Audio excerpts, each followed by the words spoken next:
Today I'll be reading Genesis 37, 3 through 5.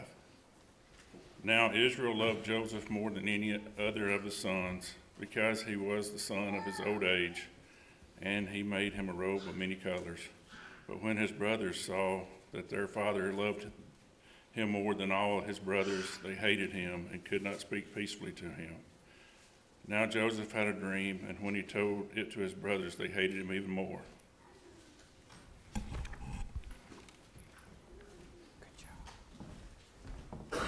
Good morning.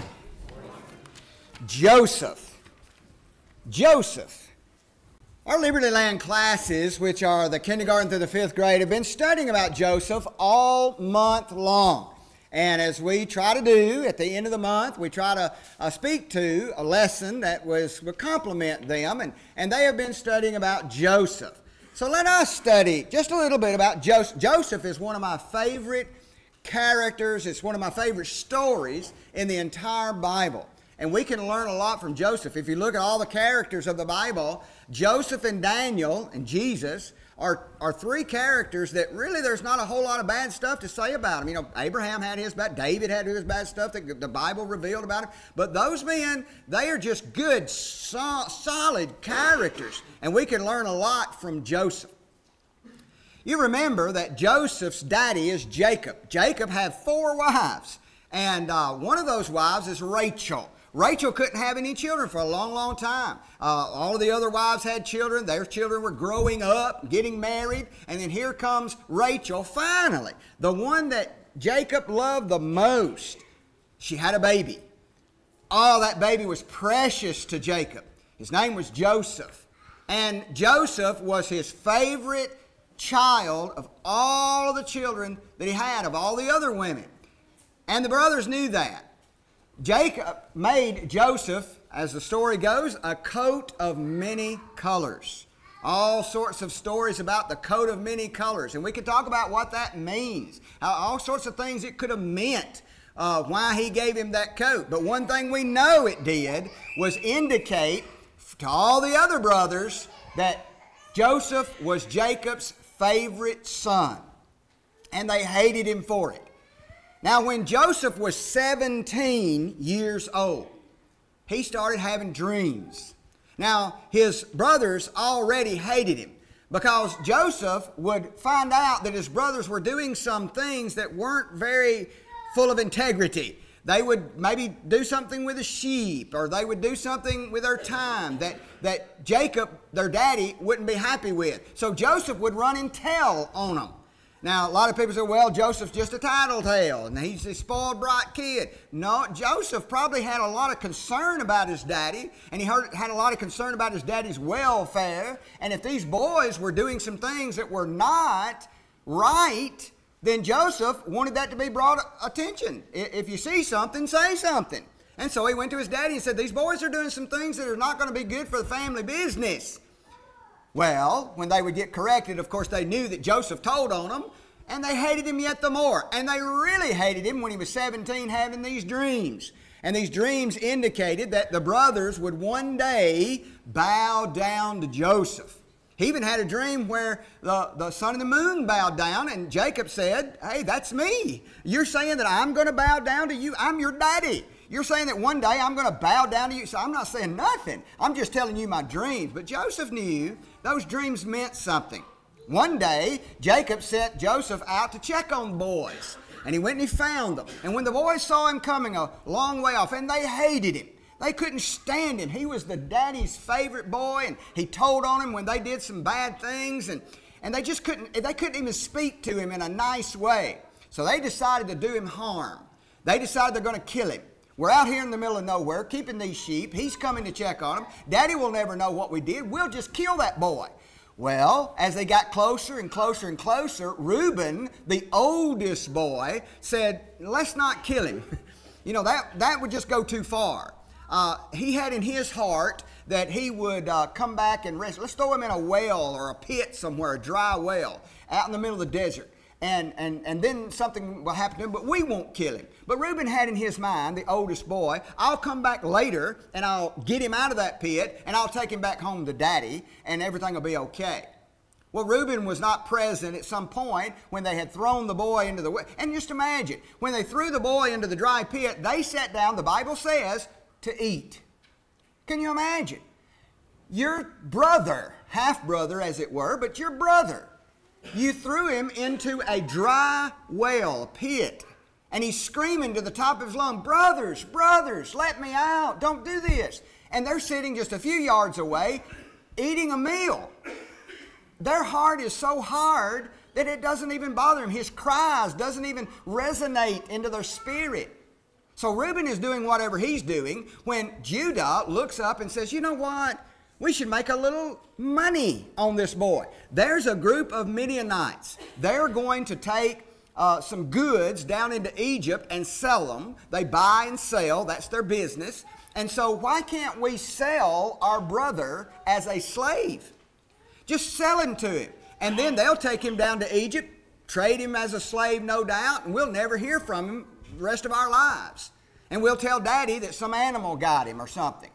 And so they agreed. And so Judah went, and he was the ringleader. And he got him out, and all the boys, and they sold him into Egyptian slavery. Took his coat of many colors, shredded it up, dipped it in a goat's blood, and come back and told Daddy, Daddy, look here. Something happened to Joseph while he was out looking for us. We're so sorry. It broke Jacob's heart so bad that he said, I will go to my grave in mourning. They could not cheer him up at all. Probably, no doubt, broke the boys' heart to see their daddy in such shape. We didn't know he'd take it that hard, but he did. So for many, many years, they had to live with that fact that their daddy's heart was just absolutely broken. But they're through with Joseph. They're rid of Joseph. And all will be well. Joseph got sold into Egyptian slavery just like they knew he would. He was sold to a man named Potiphar. Potiphar was very wealthy, and Joseph was a Hebrew boy, just a slave, one of many slaves. But there's something remarkable about this boy. This boy was a man of integrity. This boy was a man that did what he said he would do, and a God must have been with him because everything that he touched turned into gold. He was just successful at everything. So he began to promote him and promote him and promote him. And finally, he put him in charge of his entire welfare. There was not a single thing that was not under Joseph's rule. All of his money, all of his land, all of his assets. And he was just a slave. But Potiphar grew to be much, much, much more wealthy because of the actions of Joseph. The only thing he didn't have under his power was Potiphar's wife. Don't you touch my wife. But Potiphar's wife wanted Joseph. And so when she made advancements, Joseph said, no, I'm not going to do that. I'm a man of integrity. I would never do such a thing.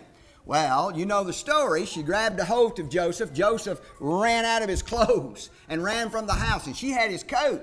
And so she cried out to her slaves and her servants, he tried to take advantage of me. He tried to take it. He did not. She lied. But it got him thrown into prison. So he went to jail, went to prison, falsely accused. And while he was in prison for a long time, God blessed him there.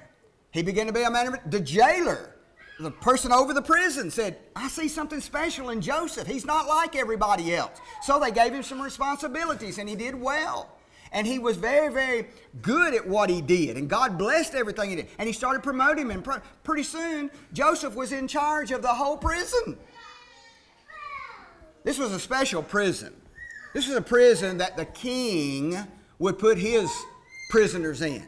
So he got mad at his butler and his baker one day, and he threw them into prison. They both had a dream.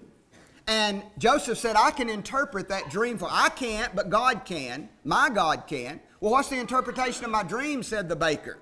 And Joseph said, let me tell you, your dream is such that you're going to get released in 3 days. The wine bearer is what he actually was, and the butler. And he says, you're going to be given wine to the king in just a few more. You're going to get your job back.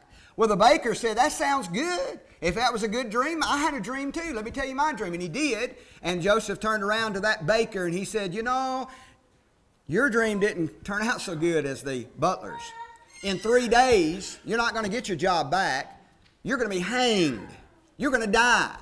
Well, sure enough, in 3 days, the butler got his job back and the baker got hung. Now, Joseph went over to the butler and said, hey, when you get to your job back, when you get to the king, whisper a nice word in his ear. Put in a good word for me. I'm down here in this prison, and I have done nothing wrong. I'd like to get out. But the butler forgets Joseph. Joseph stays down there in that prison for 2 full years until Pharaoh has a dream. Nobody could interpret that dream. And the butler said, I remember a man in prison. I'm sure he's still there. He interpreted our dreams, and our dreams came true. 3 days after he said it would happen, it happened. So he said, go get the man. Well, Joseph was brought before Pharaoh. Pharaoh told his dream, and sure enough, Joseph interpreted the dream, and he said, here's what's going to happen. There's going to be 7 years of plenty. The produce is going to be just rich and wonderful and great every single year for 7 straight years. But after that, there's going to be 7 years of famine. Famine that you've never seen before. And it's going to wipe out all the plenty. Pharaoh was so impressed with Joseph, he said, I tell you what, we're going to put you in charge of doing something about this. What would you recommend we do? Well, I recommend that you put stuff in storage for 7 years. Put grain houses and storage bins and all sorts of places and save up so that when the hard times hit, then for 7 years you'll have something to draw from. Pharaoh said, I love the idea. It's a great idea. You're in charge. You're the second highest ruler of all of Egypt. Coming from a slave to the second highest ruler of all of Egypt. And he was in charge. And they did have 7 years of plenty. But when the famine struck, it struck hard. So hard that people began to starve. They weren't prepared for it. They didn't save up for it. And so they came to Pharaoh and said, Pharaoh, we're starving to death. We're your people. He said, well, go to Joseph. Joseph will tell you what to do. Joseph said, okay, I'm going to tell you exactly what to do. We're going to open up these storehouses. All that we've been saving for 7 years, we're going to open up and we're going to sell you a product. I'm not going to give it away. Pharaoh became a rich, rich, rich man during that time. But not only the Egyptians started buying the produce, other countries, they went through the famine too, and they said, hey, Egypt's got food. Don't know how they got food, but they got food. Let's go down there and buy from them. So they did. And Joseph began to sell to them because they had plenty to sell to everybody. Jacob and his boys also began to feel the pinch of the famine. And they heard that Egypt's got food. So they go down there, sent the 12 boys, not all of them. Benjamin stayed home. Rachel had another baby, Benjamin. And Jacob said, I lost Joseph from Rachel, but I'm not going to lose Benjamin. Matter of fact, Rachel, my favorite wife, died in childbirth, giving life to Benjamin. And I could never have another child from Rachel. This is my only child I got. He's not going nowhere. You boys go down there and get us something, but not Benjamin. So they went down there to buy, but Joseph recognized them immediately. They didn't recognize Joseph. Why? Well, Joseph was 17 when he went down into Egypt. He's now 37, maybe 39. 20 years has passed. He walks like an Egyptian. He talks like an Egyptian. Steve Martin said that. He has the Egyptian look. Plus, it's been 20 years. He grew up from a teenager to a 37-year-old man. The boys didn't recognize him at all, but he recognized them immediately. And he set up a situation where they would be treated as spies. They weren't spies. He knew they weren't spies, but he fixed it up to where they would be accused of being spies. He's testing his brother. Are they the same boys that threw me in that pit and sold me into slavery? We'll find out. Well, when they come back, they said, you tell me of a truth. Who are you? And they said, we're Canaanites. Our daddy's Jacob. Got a brother named Benjamin back home. I tell you what, Simeon, you stay here, one of the boys. And you go back and you get Benjamin and bring him here. And that'll prove you're telling the truth. So Simeon, he captured him, put him in jail, and then they went over to Jacob back home and said, he said, where's Simeon? Well, the king of that guy, that ruler over, he kept him.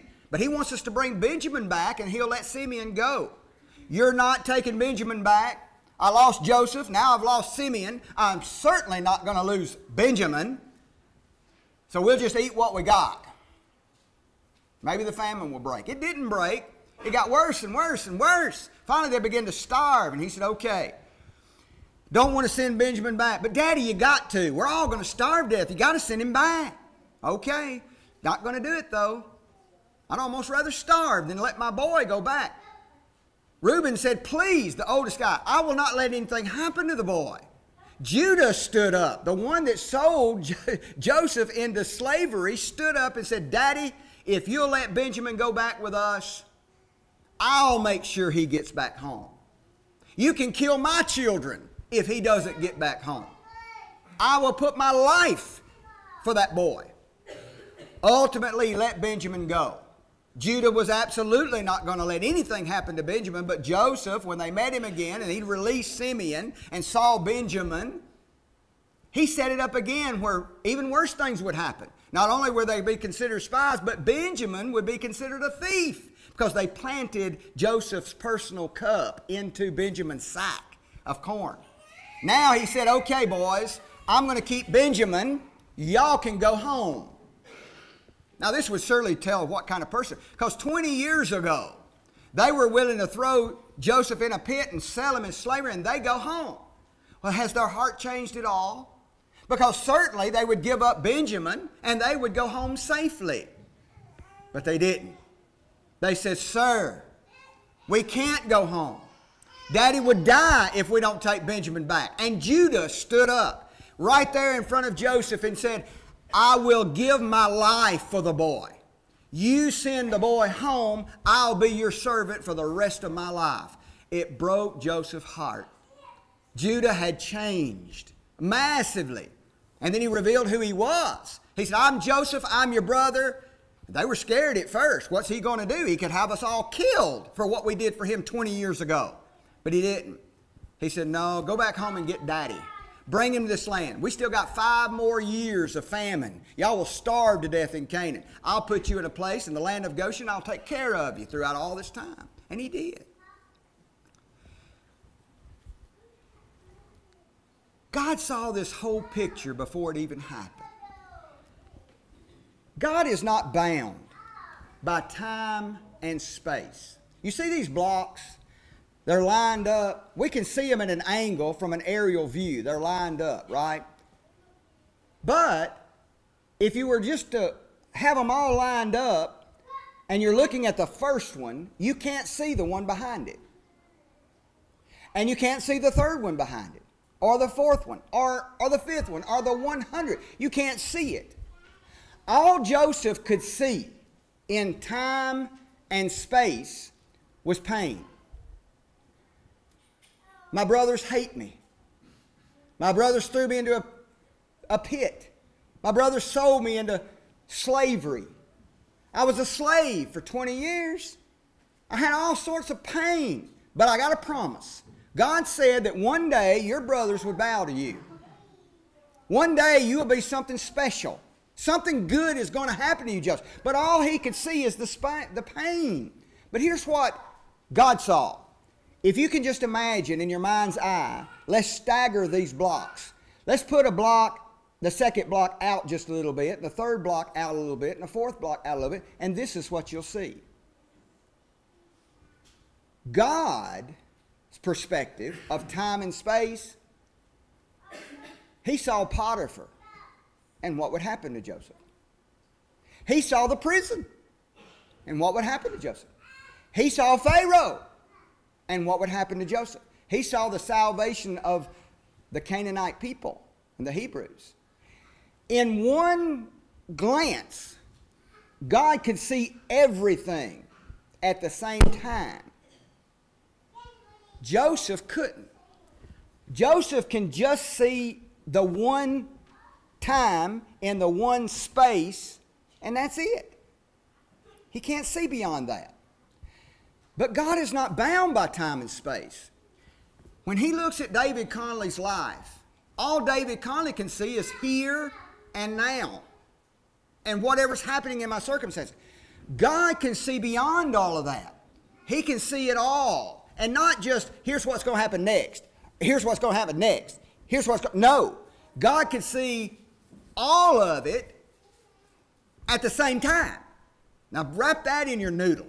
He could see that entire picture at the exact same time. All Joseph had was a promise. And here's what Joseph decided to do with his perception of time and space, the pain that he was going through. Here's what he did. We're going to do an acronym here very quickly, and we're going to let each letter stand for a word. So if you're writing notes, and I hope you are, write this all down, and here's your word. The first word is just. Joseph considered himself to be just. I'm just going to be just. What is just? Just means right. I'm just going to do the right thing. No matter what happens in this painful circumstance that I'm going through right here and right now, I'm going to be just. Hebrews chapter 10, verse number 38 says this. Now the just shall live by what, class? Faith. The just shall live by faith. But if any man draw back, my soul shall have no pleasure in him. If we are living in the time and space continuum of the here and now, and we choose to be like Joseph and just be just, don't draw back, don't quit. If we quit, God said, my soul will have no pleasure in you. But if you'll just be right, just, do the right thing. And Joseph was obedient. What he was told to do, he did it. Now he could have said, Daddy, I'm not going to do what you say. I'm not going to go to my brothers and check on them. Potiphar, I will not do what you say. I'm a slave, I know, but you can kill me before I do any ounce of work for you. He would have not got promoted, would he have? He could have looked at that jailer and said, you just set me over here in this 3x5 cell or 10x10 cell or whatever, and I'll just sit here until I die. No, he did what he was told. He was obedient, and he was obedient to God. When Potiphar's wife said, hey, I want you, he said, no, my God said I can't do that. I'm going to obey my God. If we will just be obedient in the here and the now, and do the right thing. We can't see what's beyond. We can't see tomorrow. But God can. Here's what 1 Corinthians chapter 4, verse number 12 says. 1 Corinthians 4:12 says, and labor, work. Don't just sit around the house all day doing nothing. Do something. Labor. Work with our own hands. Being reviled, we bless. Being persecuted, we suffer it. Joseph said, it wasn't right what my brothers did to me. He could have just sat there and pined himself away through his whole life, but he didn't. He said, I was reviled. I suffer. I'm persecuted. I suffer it. But I'm going to be obedient. I'm going to labor with my hands. So Potiphar, what do you want me to do? I want you to be in that field working. Okay. I want you to do my math. I want you to work my books. I want you to trade my markets. I want you to hire and fire my employees. I want you to be the top dog in my whole process. And he was. Why? Because he labored with his hands and he was competent. Folks, we got to be like Joseph at the here and now. I don't know what tomorrow's going to be. You don't know what tomorrow's going to be. But God sees the whole picture at the same time. He sees it all. But all we can do in our time-space continuum at this here and now point is to just do the right thing and do it. Be obedient and be sincere. So many people do the right thing and they obey, but they're not sincere. They're not doing it because their heart's in it. They're doing it because they wonder what's in it for me. Is somebody going to be nice to me if I do this thing? Is somebody going to think like I'm a good person in this world if I do the right thing? No. Joseph was sincere. In Philippians chapter 1, verse number 10, that you may approve things that are excellent. You need to look at life and see life, things that are excellent. That means they excel. They are something that is better than what you have. You can see things that are beyond your present circumstances.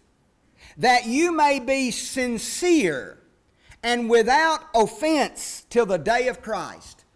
Just do what you do today and sincerely do it. You want to do it. You trust God. You love God. You truly believe that God loves you. And He sent His only begotten Son in this world to die for you. It's sincere. And that's why you're here today. Oh, you're obeying the commandment, don't forsake the assembling yourselves together, and you're doing the right thing for being here, but be sincere about it. You love the fact that you're here. You couldn't wait to get here. Joseph said, I sincerely serve you, Potiphar. I sincerely serve you, jailer. Why? Because God's got a plan. He made me a promise when I was 17 years old. I don't know how He's going to do it. I don't know when He's going to do it, but I trust that He's going to do it.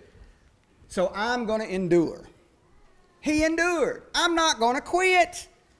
I'm not going to just lay down. I'm not just going to stop. In 1 Corinthians chapter 13, verse 7, Paul said, beareth all things. Beareth means put up with it.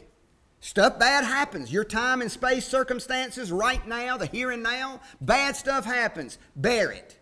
Put up with it. Bear all things. Believe all things. Still have trust. Hope all things. Listen, endure all things. Whatever it is, go through it. Don't quit. Joseph endured. I went through the persecution of my brothers and Potiphar and the prison. Went through all of that. I endured. I did not quit. He was disciplined. Folks, when he told the butler, you go back and tell Pharaoh that I'm in jail and I'm in jail improperly, I didn't do anything to that woman. I was falsely accused. Put in a good word for me. The butler forgot him for 2 whole years in prison. But he endured it. He didn't quit. Now when he met Pharaoh, and Pharaoh said, what's my dream mean? Well, your dream means we're going to have 7 years of plenty and then followed by 7 years of famine. It's going to be pretty bad. What do you think, Joseph? What do you think? I'm going to plan for it. When we are in our time-space continuum of the here and now, we don't know what's tomorrow. I don't know what's behind me, or in front of me, I should say. Don't know. Here's the point. I still got a plan for it. Now, I know God's going to bless. We're going to be okay. He said, I will never leave you or forsake you. I trust that promise. Joseph looked at Pharaoh and said, this is going to happen. And I know it's going to happen. But we got a plan for it. I believe God will take care of me. He has. He's taken care of me since I was 17. And here I am 37. And I know God will take care of me through the famine years. But I'm not just going to sit on my laurels and do nothing during 7 years of plenty. We got a plan for that 7 years of famine. And certainly He did. And when He planned for it, when it hit, everybody was okay. He was okay. His country was okay. Canaan land was okay. Even Jesus, who paid the cost fully for our sin. He paid it all. 100%. Paid in full. But here's Jesus' advice in Luke 14, verse 28. For which of you, intending to build a tower, you're making a plan to build this tower. So which of you, intending to build a tower, sitteth not down first and count the cost, whether he should have sufficient to finish it? Even if God says, David, this is where I want you to be, He still expects me to sit down, count the cost, and plan it. I can't just say, okay, I'm just going to sit here. God, give it to me. God, just pour it out on you. Said you was going to do it. No. He said, I definitely am going to bless you. I see the whole picture at the same time. But I expect you to put your hand to the plow. I expect you to put those corn into the barns. That's what He told Pharaoh, and that's what they did. But even through his planning and his growth in power, being the second highest ruler of all of Egypt, the most powerful nation at that time for sure, because they were the only ones that had food, he stayed humble. Oh, how most of us might have saw them boys come in and say, "Sir, would you sell us some of your grain because we're starving?" Some of us may have looked at him, "You sold me into slavery and I spent 20 years in misery. 20 years in slavery. You don't deserve to live." Soldier, cut their heads off. They would have done it. Or, worse yet, "I'm not selling you nothing. Go home and starve to death. That's what you deserve." He didn't do that. He remained humble. Even with his most powerful position that he had, he said, "Boys, you meant it for evil. You did. Your thoughts were bad when you sold me into slavery. But God saw the whole picture, and God meant it for good." We have a promise. Everybody go to John chapter 14. John chapter 14. Look at verse 1. I read this a lot at funerals by the graveside because it's one of the most, to me, the most blessed promises that Jesus himself makes.